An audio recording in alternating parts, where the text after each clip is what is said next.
When you address me as Drew Morrissey, #1 rap coach in the world.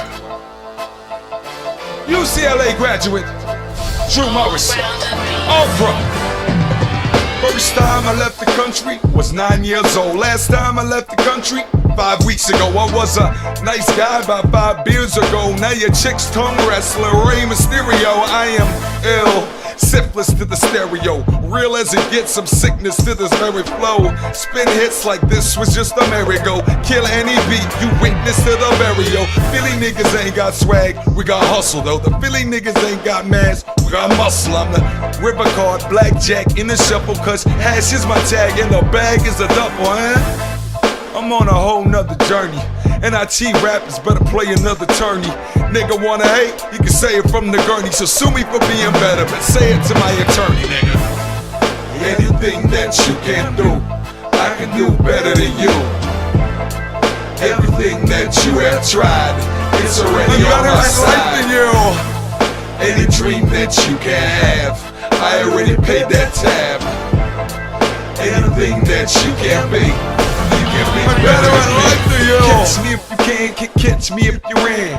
Try to be as fly, can catch me when I land. I am fine, baby, you catch me in Iran. Now I'm in France, so catch me in the sand. And if I got a fetish, catch me in Japan. Shy girls getting nervous, face covered by their hand. Couple minutes later, they'll be covered by your man. Give that pussy uploads like I'm running out of RAM. 2010. We're back, 2016. Happy New Year to everyone. This is Two Youths Trying to Ting. I'm your gracious host, Moma. This is my co-host, Rude Boy. And today we have our special guest. Introduce yourself, sir. What's up, world? I'm How to Rap Drew, Drew Morrissey, world's first and favorite rap coach. Thanks to the Rude Boy and Moma for having me on the show. Yeah, respect.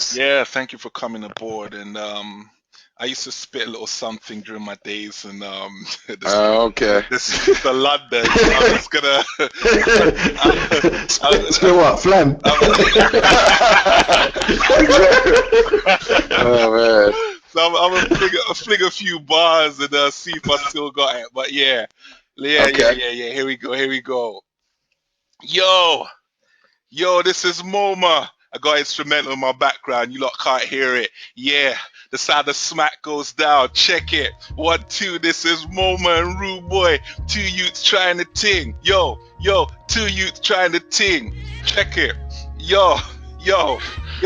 Two youths trying to ting, trying to win. Hot wire the game so the dames pile up in. Get dick slapped by those Brit chaps. We get chicks fast, not greedy. Twins get split like Kit Kats. Chip shop, chop, not on a long ting. But she's gonna be bobbing on man's ting. Or get it in her hair like bob pins. When the nut come, I pull her ugly face like goblins. Yo, I'm off the block, I lick shots, call the cops. Lance Pamela with my arm, by chance I come a lot. Ravaging lizards like some locusts. No jokers, with focus, I make the panties vanish like hocus pocus. Yo, Drew, spit that. Oh, spit that. I kind of like that line about the Kit Kat. It's okay because I'm about to blow up with no kickback. Yeah, this is a sick rap off the top of the dome. Yeah, I like that thing you said. You're English. Game of Thrones, you might be like a Black Lannister. Yeah, but when it comes to freestyle, I'm going to make you to not an amateur. Any other brothers try to be on the world stage, you ain't going to be a challenger. All right, whatever. Oh, wow. Respect. Clap. That was nice. That was nice. Yeah, there we go. Nice. Yeah, no, I like the you had some little bars there, the little goblin, the hocus pocus. That's nice, man. Yeah, thank you. This is a throwback from the old days. Yeah, that's that real London shit. They don't know about that, huh? Yeah, bringing that retro back. You know what I mean? Yeah, bro. Yeah, bro. Respect, bro. There you go. Yeah, man. This a little London thing. You get me. Yeah. Yeah. I guess we can start from the beginning. What led you to travel in the capacity that you've done, because just from conversing with you, and I've listened to your channel. But I mean, your channel mostly deals with the rap, but conversing with you off the channel, I've noticed that you've been to quite a few places that Rude has been to, but I've not yet. I'm from, But Moma, sorry to interrupt you there. Let's because you guys just did a fantastic battle rap, and obviously Rap Drew that this is his business and stuff. Before we get into the travel, yeah, tell us. Sorry to interrupt you there, bro, but just tell us. Let's continue on the rap thing. I was liking that. I mean, you guys, well, that was Moma. I was actually cringing at the beginning, and I was thinking, oh man, he's jumping it hard now. He's represented. So, let's go on the rap angle. Rap Juke. Yeah. Tell us about your background. What city you represent, and tell us how you got into this teaching. Yeah. Well, the short story with me, as far as like, where I would say I'm a Philadelphian, by sort of temperament. I was born in Boston. I moved to Philly when I was like a young kid, so I couldn't say I was from Boston. I ended up going to high school in D.C., so I have a certain like allegiance to D.C., but, most of my youth was spent in Philly. And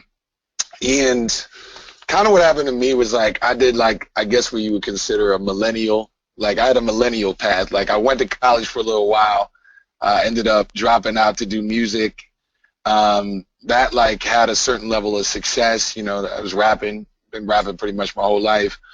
And then when I moved out to Cali because of a girl, which was both the smartest and dumbest thing I could have done. But I started ghostwriting for this dude online who I never actually met. I still haven't met him to this day, but just to make some money while I was still in college, because I went back at UCLA.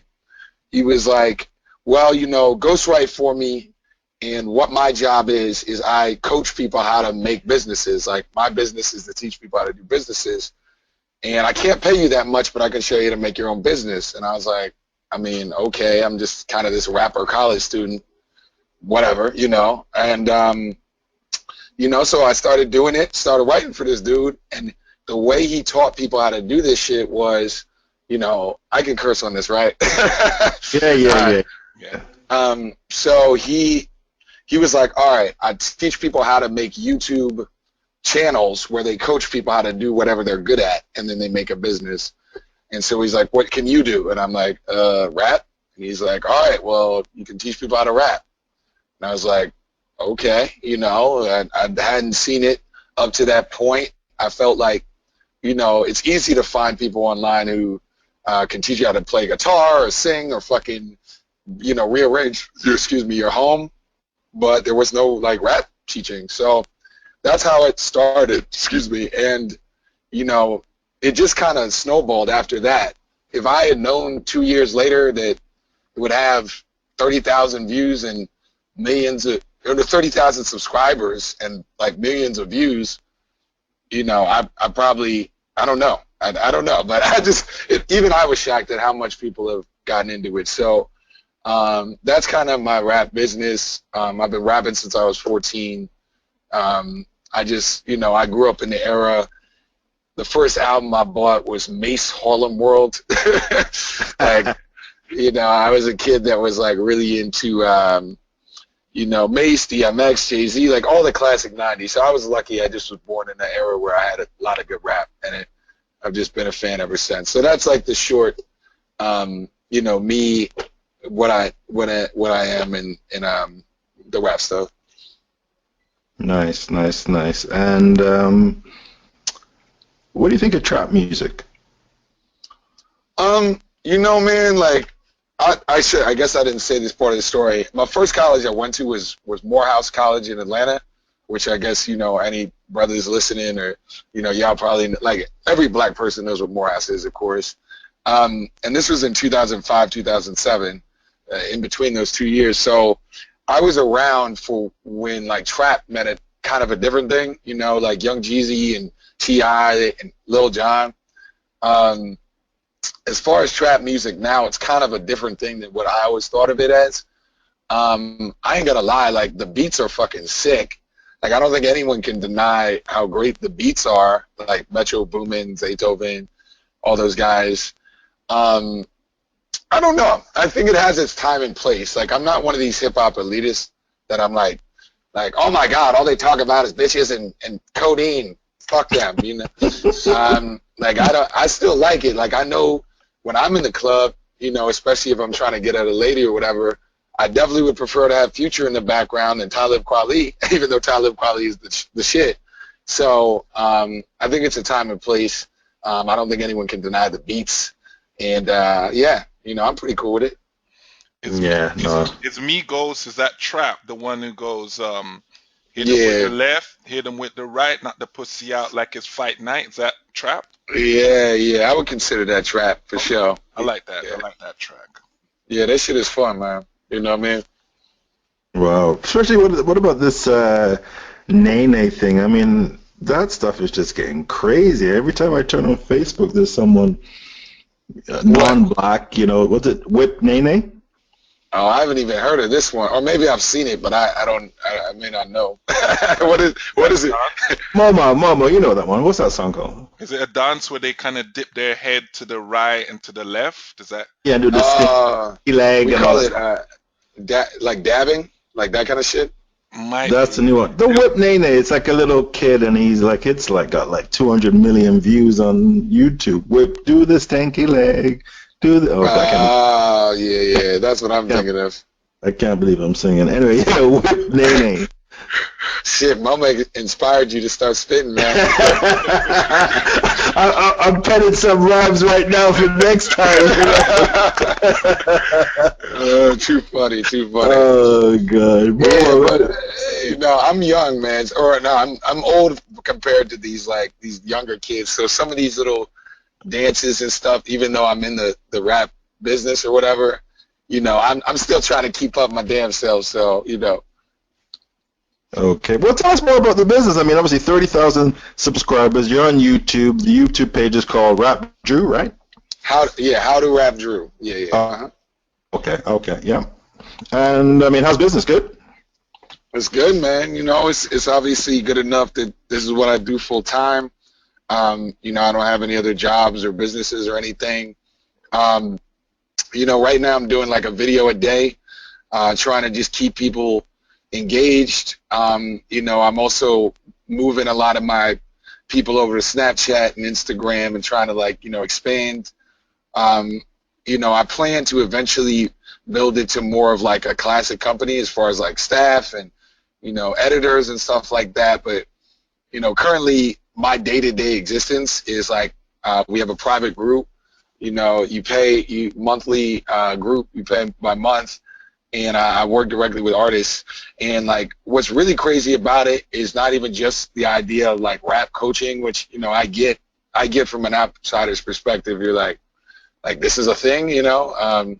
I guess the only arrogant thing I can say would be like, well, it wasn't a thing until I started to do it for real. But um, like the people that I have in my group are so diverse, it's crazy. Like you would think like learning to rap would just be when I started it, I thought it was just gonna be black people. You know what I'm saying? Because I just thought that's what brothers do. But like the last person I signed up to is a marketing director for Microsoft. It's a white dude who went to Duke and he lives in Seattle. You know, I've had people from Slovenia. I have a Slovenian rapper on the team, Taiwan, Finland, like anywhere cool you can think of, I probably taught somebody at this point, except for South America. I don't think they speak English that much down there. So like, there's no like maybe Brazilians or some nothing like that. some reggaeton or something? That's probably the closest they can get to it. In that. Yeah, Yeah, yeah. I mean, I was watching something and it said that, hip hop is probably the largest export out of the United States, either the second or the first. So it's really big. And I saw a video of yeah. this guy called Little Dicky, a Jewish guy who was like a marketing he was in marketing and he was just like, I want to rap. And he's pretty much funded his videos. And I think he's put out something, but he used that YouTube buzz largely. But there's a few of his stuff that I like. So definitely it lends to the diversity of the type of people that are interested. how did you build up such a following? You just put your stuff out there and it just people stuck to it, or did you have any particular techniques to build up, a following like that? Yeah, well, there's a couple things. Like first, like I mentioned earlier, this dude, when I first started, the dude I was working for kind of told me his theory, and in hindsight, he could have been completely wrong, and I guess it wouldn't have happened. But the first thing I did was I shot 30 videos in 30 days. So dropping a lot of content quickly, not not only to sort of like show people I know my shit, but just to have like my name like there. If you log on to somebody, especially somebody in like a coaching position, and you're like, oh, this dude seems kind of cool, and then you're like, oh, he has like 30 videos and he's still shooting, I'm gonna follow him, right? So that was one technique early on. As the views started to grow, I started to read business books, read online marketing, like really follow, I really like did my research, bought audiobooks, all that, like really like invested. Because there's one thing I know, as great as hip hop is, like a lot of people and like labels and like everyone in the industry, they don't take the time to really research like classic business techniques that have been tried and true, and you know what I mean, that like Walmart uses. Like I'm like, shit, like I'll just use the same tactics because I don't even need to make Walmart money. I just need to make fucking Drew money, and I'm fine. So one big thing I would say that to drive traffic is I study copywriting, sales copywriting, marketing copywriting. I practice my headlines. I write my own articles, like all that stuff. And that is really, I think that's really made the difference for me. You know what I'm saying? Okay. Wow. But that's just work within itself, right? I think, I think a lot of folks, like y'all included, but I think in general, like a lot of folks could be good in business, but it just requires them to, like do that extra step. Like, okay, I'm going to read this marketing book instead of, what I'm saying, like playing Xbox or whatever. And like I was willing to take that step, especially once I had the views, and I was like, all right, well, at least people are paying attention, so it's worth my while to learn it. You know what I'm saying? Fantastic. I guess back to sort of Moma's earlier point with the travel, and a few years back, I think I was in Croatia, and I met an English black guy in Croatia, and he was there, and he was you can never trust those guys. No, I'm kidding. And his business, I guess, similar to yours. He teaches breakdance, and then he goes to a lot of these countries. I think you've been to some of them, Poland. I guess a lot of countries, I guess, in the past, due to communism, they weren't able to get the music and all the stuff that we grew up with, and now they're very hungry, for the black culture, for the music, for the hip hop, and all that kind of stuff. So. Yeah, I find it kind of fascinating. He spoke highly of Croatia, and he was going to schools in Poland, I think Russia, and all these kind of places. And to your point is recently I was watching some videos of twerking competitions in Siberia. What? And how serious they take it. So I think for me, I think I can speak for a lot of people, when I see these kind of competitions in these remote places, it just shows you how strong, our culture is. And I know a lot of black Americans get offended when, they see guys that are, I guess, selling, hip hop and, the black, what do you call it, the street culture. People get offended by that. But, this is a business that can be exported worldwide. And obviously you're living proof of that, right? Yeah, thanks. I mean, I agree, and I'm very aware of how, especially the bigger we get, but like, this the more exposure, how in the black community, it's not quite, I don't know how to say it. I don't want to say accepted, but it's kind of murky, right? Because on one side, like the fact that black culture is, so charismatic and like, it draws people in. And we've seen that, with the blues and jazz and all that, right? We've seen this movie before. Definitely, yeah. But so on one side you have that, but on the other side, it's kind of fucked up to be like, well, no, this is only for us, but the whole reason we hate other races is because they keep shit from us. You know what I mean? So my Yeah. whole thing is like number one, it's not my job to fix the world's problems, at least not at 28 years old. But also, I think the fact I'd rather have, people in Siberia listening to our stuff and idolizing us than possibly what was happening in the 40s and 50s, which they were ignoring us or proactively trying to hold us down. Like, that, like I just personally I like the trade as compared to like the 40s. Exactly. Agreed. Yeah, I think that as long as it, as long as they pay you attention, or there's a likable interest in you, you're able to set the stage with them to some degree. So now they're listening to you, and then you can set what you want in their mind. Because a lot of them, their only interaction with the culture is through the music or the video. So when they meet an actual live version, like, oh my gosh, an actual live Black American, Yeah. you can now add whatever you want to that story. You can tell them anything. A swift example in the UK, the area I'm from, and Mm-hmm. Ruud is from, is very multicultural. But as you go out of that city, you start to be, you get to the real Brits, and some of them have really, they could count the amount of Black people that they've seen in a year, or maybe in their lives,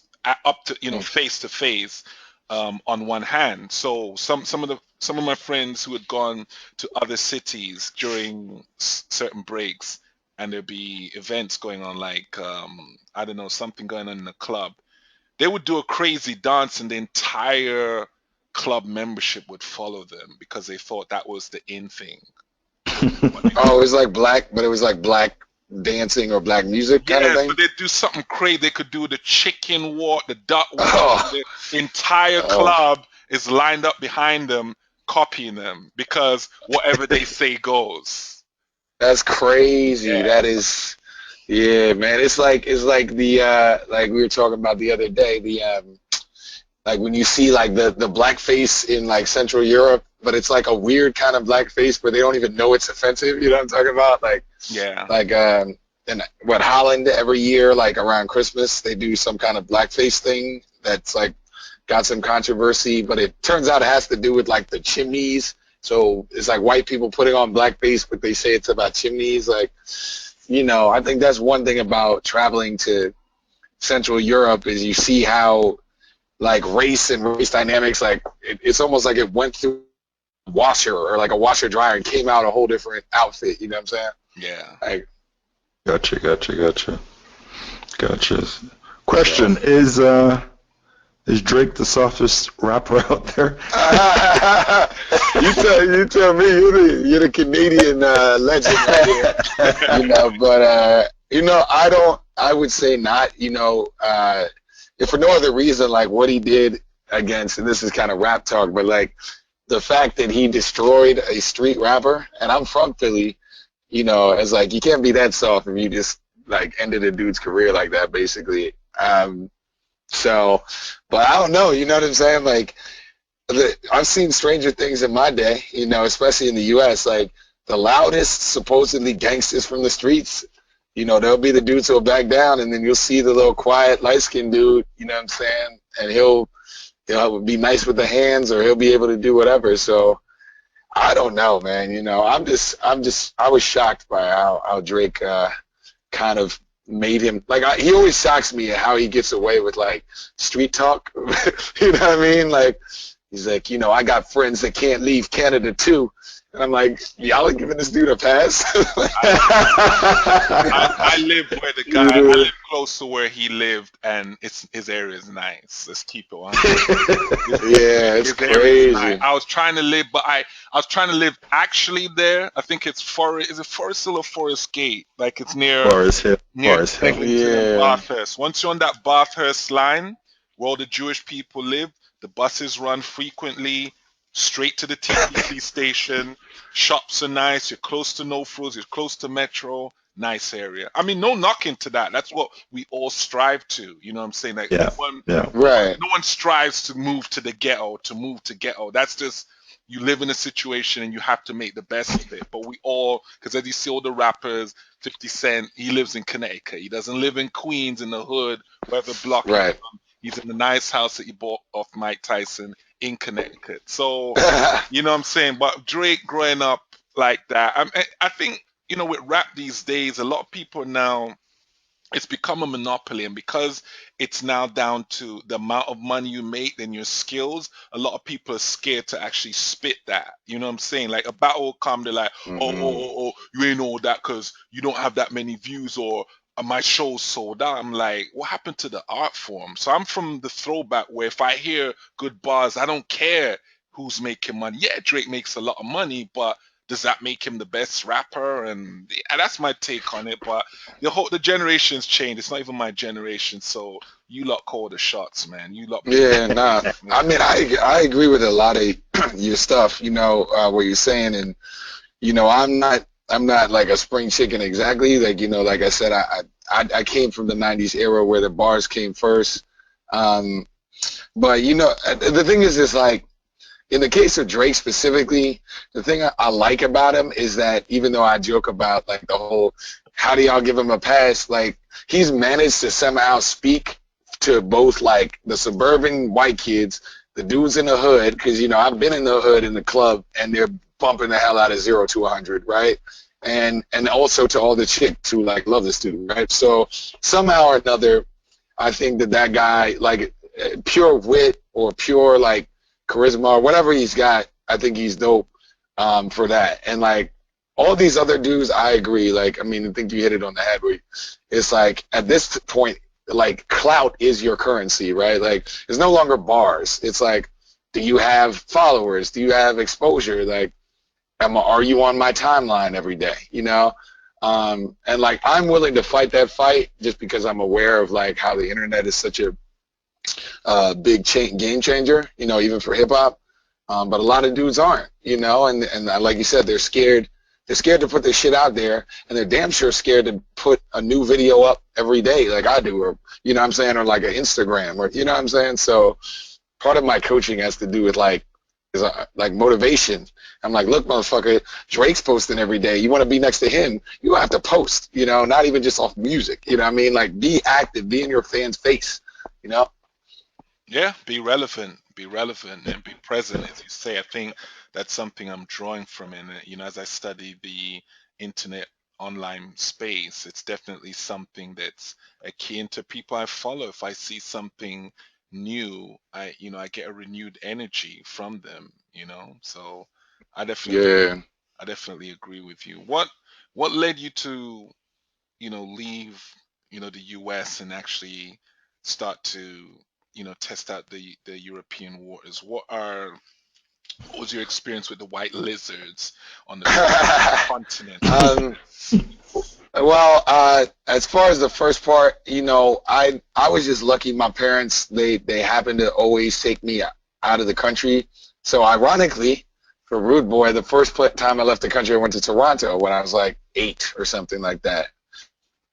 So uh, that was when I was 8, and then when I was 12, I went to London. Ironically, that was the second time I left the country. That's kind of funny now that I think of that.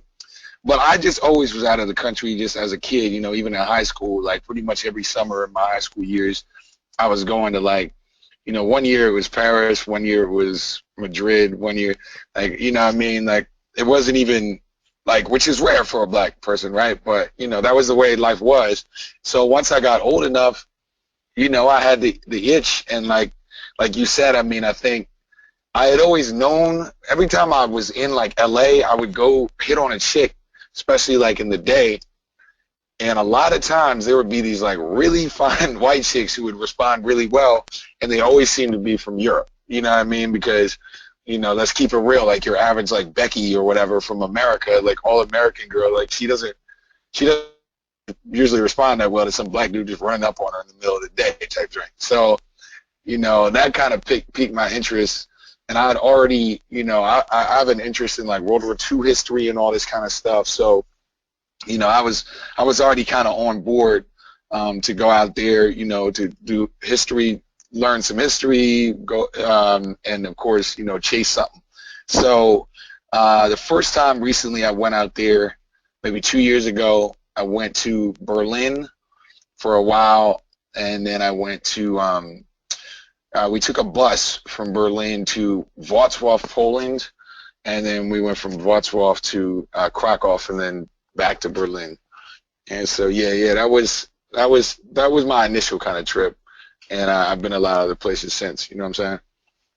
Okay. Did you care to elaborate on that trip? Oh yeah, of course, of We course. trying to hear about the poon time, brother. Oh yeah, okay, there we go. Yeah, no, I landed in Berlin, and I was with a dude who was kind of like a lame dude. Like he was a good travel partner, but he was just a lame dude. So I kind of had to shake him. Um, Berlin, trying to think like the first impressions from a chick. Well, the thing about Berlin, like I don't know how much you guys have been there and that kind of stuff is. It's got this really interesting kind of like industrialized, artsy, almost like Brooklyn, kind of thing going for a lot of it.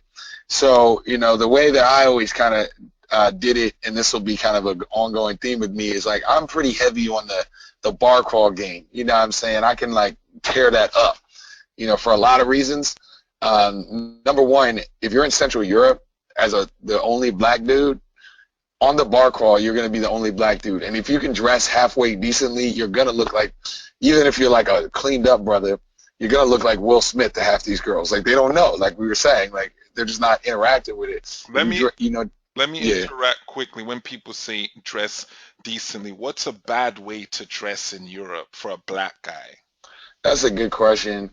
Um, all right, I'm going to give y'all the real. It's going to sound fucked up, but I personally, if I was like African, you know what I'm saying? Like, if you're African, I would say it's probably not the best idea to dress super, super hip hop because, like, and I think I heard on one of your older episodes, a dude talked about how the only black people in Central Europe that are like around or like actually do game are like the African brothers who are wearing like the kind of like what they think is hip hop, nowadays, right?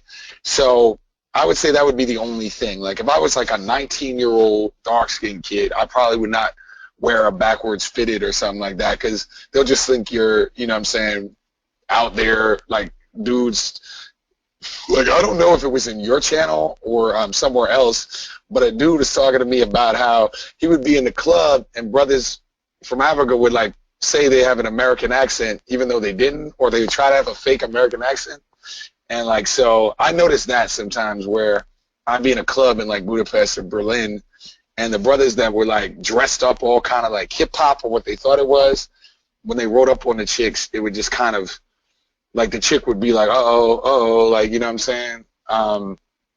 Now I happen to be light skinned, so I can kind of get away with that. Like I can wear a fitted head. Like I have to worry more about looking Syrian to girls. You know what I mean?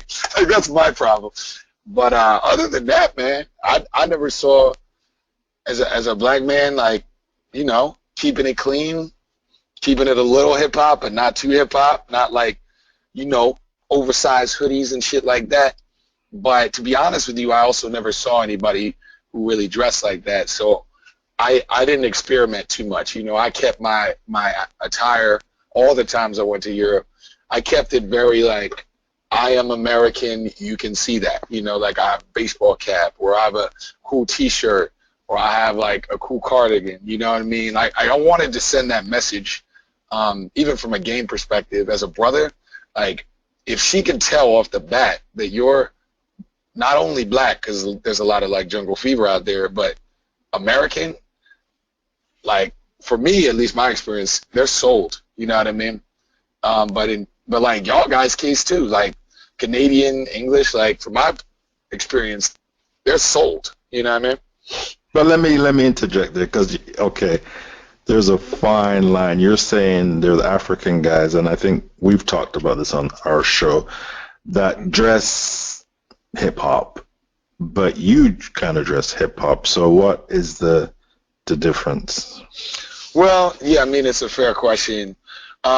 The easiest way I could say it is to like use rappers as examples. Like so. Oh no, for you, how do you dress? So like, okay, give us your sneakers, give us the shoes. I mean, what are you wearing? Are you wearing Dickies? Are you wearing Air Jordans? You know what I mean? Right. Chains, grills, what's the deal? No. I'm wearing like I'm always wearing a hat. We're speaking about when I'm in Europe. I'm always wearing like a hat. It could be a backwards fitted or it could be a backwards like snapback. It might have a team on it, but it's just like your everyday regular. Right now I'm wearing like an LA Dodgers fitted, and it's usually backwards. In the sort of American style. I might cock it to the right or the left in the sort of hip hop way. The favorite shirt that I usually wore out in Europe was like a denim top. Might have some like camo pants on, or maybe some regular khakis. My shoes would usually be like some regular Clarks. I like the Clarks. That's probably my only like English influence. Sneakers wise, I just go like your regular Nikes. Like I'm not really for me the thing is like I do a lot of game, and I do game in like what you might consider like seedy bars, or like your average Central European bar, your bar crawl. So it's not worth it for me to wear fresh Jordans, especially because the way I run my game, like it's kind of verbal. So like the bitch is not gonna be looking at my shoes. You know what I mean? Yeah. But if you saw me, I think you would think like this is a corny example because this dude's corny, but like Lil Bow Wow or something, like a light-skinned dude. He obviously is influenced by rap, but he's not wearing like oversized clothes. You know what I'm saying? Even a Drake type. No Yao Ming t-shirts, right? Nah. I don't own jerseys or anything like that. Because I saw a guy in Miami and he was like, let's say he was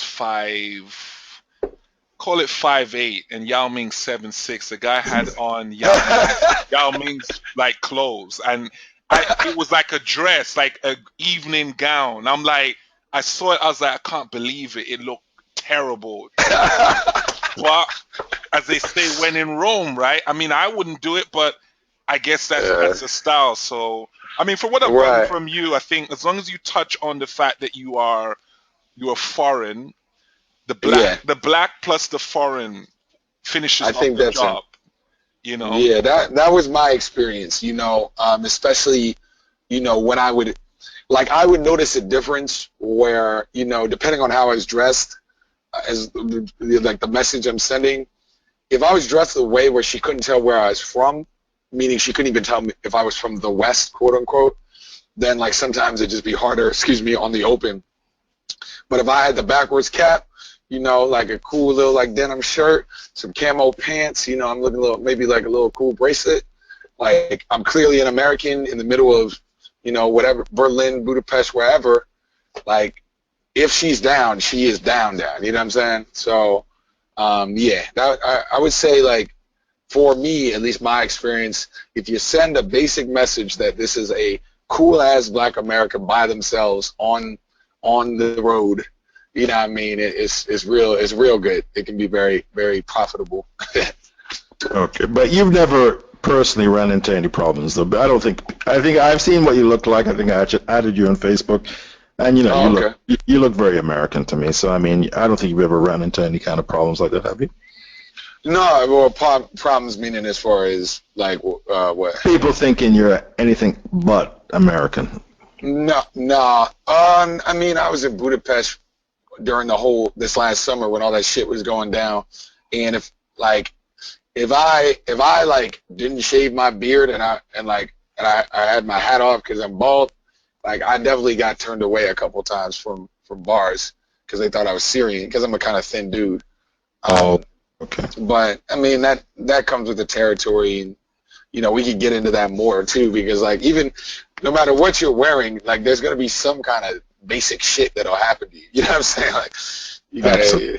I mean, the main black stuff there is really the bias against the Nigerians, isn't it? Yeah, man. That's the crazy thing. Like, Them Nigerians. As long as yeah, you as long as you can prove you're not Nigerian, got. you should be fine in terms of the African bias there. Because I mean, I know the score, so Right. that's what my gauge is. I mean, you could correct me on that. I mean, I no, I agree with you. That is a big, but like dog, like when I say big, like I had one of my homies, who actually knows another mutual friend of ours. Um, he came out, he came out to visit me in Budapest, and he is from, oh God, West Africa. I don't remember which country, and he looks the part. And he didn't have no problems. He knocked off. He got his little Hungarian flag. So when you say problems, it's kind of like you might have some problems at like the train station getting from one city to another because the old lady is gonna act like she didn't understand English. Like that's a big problem in Poland and shit like that. But as far as in the club, as far as your game, problems, hell no. Like your biggest problem is gonna be that dudes come up to you and start asking you questions because you're like a black guy at the bar. You know what I'm saying? At least in my experience. Yeah, Nigerian cats don't have problems in Hungary. I know that firsthand. So Yeah. Hungary is really good as far as like for brothers. I met dudes in dreads in the clubs in Hungary, and they were fine. They were loving it. yeah, it's just what I heard from the Norwegian that made me wonder a little bit. I think told you about that, didn't I, Rude? yeah, yeah. The Norwegians from DR. Yeah. Mm. I wondered how widespread that rep. I mean, I've heard it's there. It's hit and miss, as how to rap Drew says. I think it's on a one-to-one basis. It's not a. I don't find that Europeans have this mass hysteria that they do in North America. North America, one person says it, and then the entire group suddenly develop the same mindset without checking it out. Whereas Europe might be like, yeah, I've heard of it, but they'll still check it out on an individual basis. Would you say I'm right there, or no, Rude and Drew? I would say yeah. Root. I would say yes. I would say yes. I mean, I have a friend who's even darker. I mean, you've seen him, Moma, and he's from Senegal. And to be quite honest, he tears up Europe. Like he tears up Europe, right? And he's dark. He's Senegalese black, right? So, Yeah, I mean, and yeah. go on. Well, no, I co-sign it as well. I mean, like I said, I had the personal experience of a friend of mine, not only my own, experiences, but a friend of mine who he's definitely darker than me. Like I said, he's of West African descent. He's killing it. I think mass hysteria is the right word. Like the thing is like, especially the North American tag, whether American or Canadian, and to a certain extent the English tag, because I got a lot of chicks in Central Europe who would ask me if I was from the UK because I just can't hear the difference, and they were still down. You know what I mean? Like I think it's just that they're so curious about it, especially like that's kind of the game I would suggest to brothers out there who are trying to travel is like go to places where we are kind of a diminishing resource. You know what I'm saying? Because you're gonna be the shiny new object, and as long as you know how to, if your game is even like a 7 out of 10, you're gonna slay. You know what I mean? As long as you're a cool dude, you're well read enough to know that you're in, for example, like you should know the difference between Slovakia and Slovenia. Like you don't you don't get caught out. Like man, I love Germany, and you're in the middle of Prague. You probably look like a dumbass, but being like it's amazing. I plan to go back. You know what I'm saying? Yeah, and for those listening, I think when we talk about game in Europe, it's a lot more straightforward. You don't have to hyper masculinize yourself. You don't have to. You just come in and say, hi, my name is Moma. Hey, what do you guys do around here? And you just have a convo with people. So, I mean, Yeah. in North America, you got a front, fake, you got the Mercedes round the back, you got a touch, you got a grope, you got to escalate, de-escalate, all Yeah. this You know what I'm saying? So now you, because some people listen now. Oh my goodness, I don't think my game is 7. Your game ain't 7 because you're normal.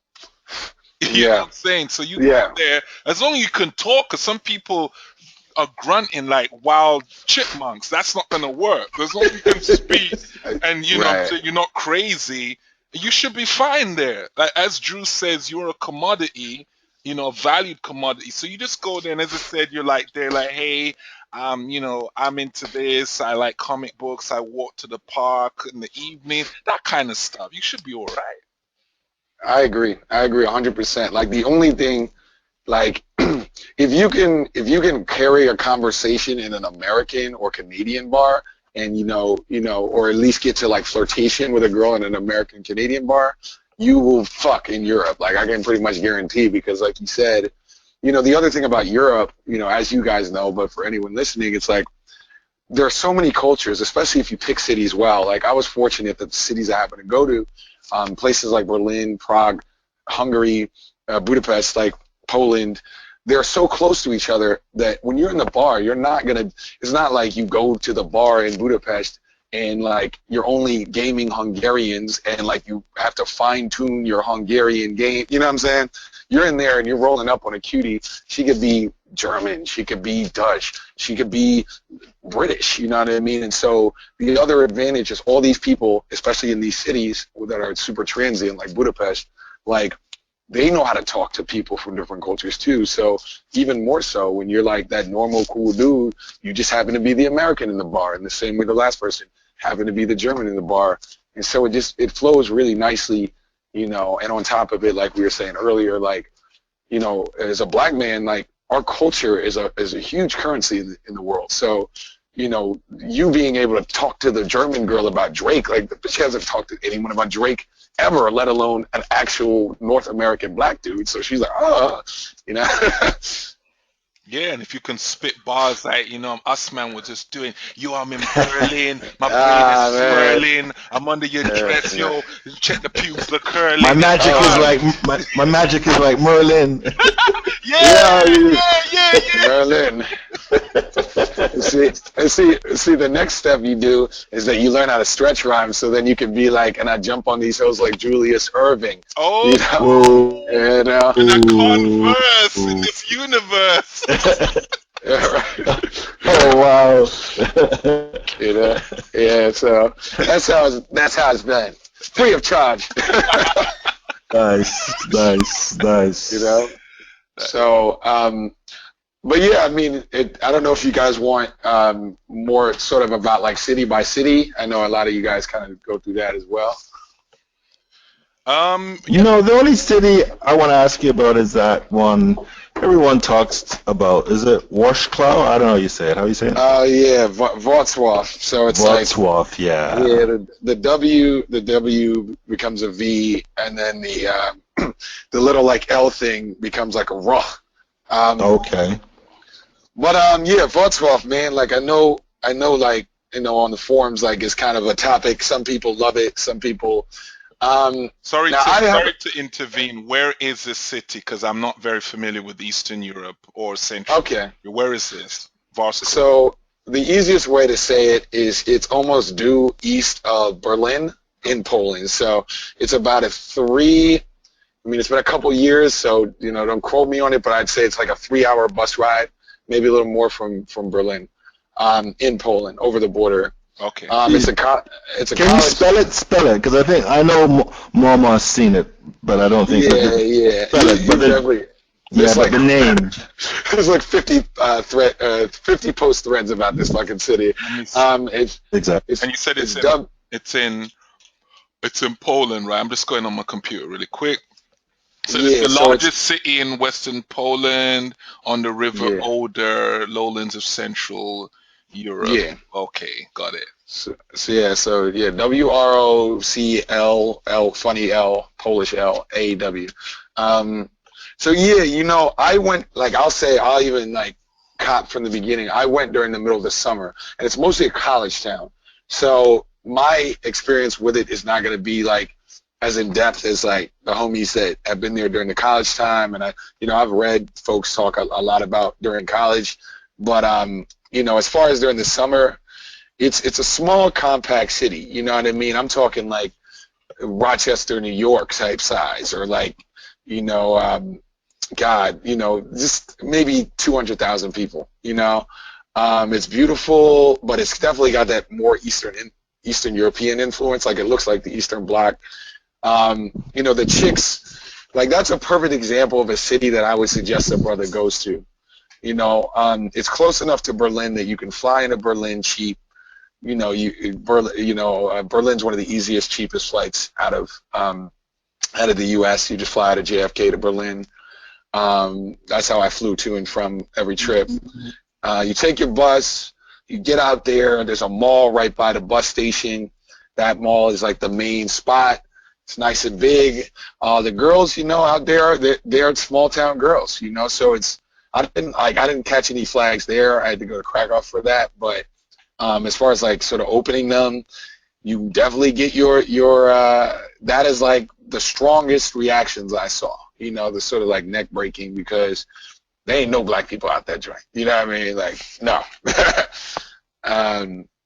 It's, you know, I don't know exactly how to describe it other than, you know, a college town that is in the middle of Eastern Europe that looks kind of like semi-run down, but you know, if you've been to Poland or Budapest, you kind of know what the score is. Like, it's like, you know, some buildings are beautiful and from like 1200 AD, and some buildings you're like, God damn, Stalin.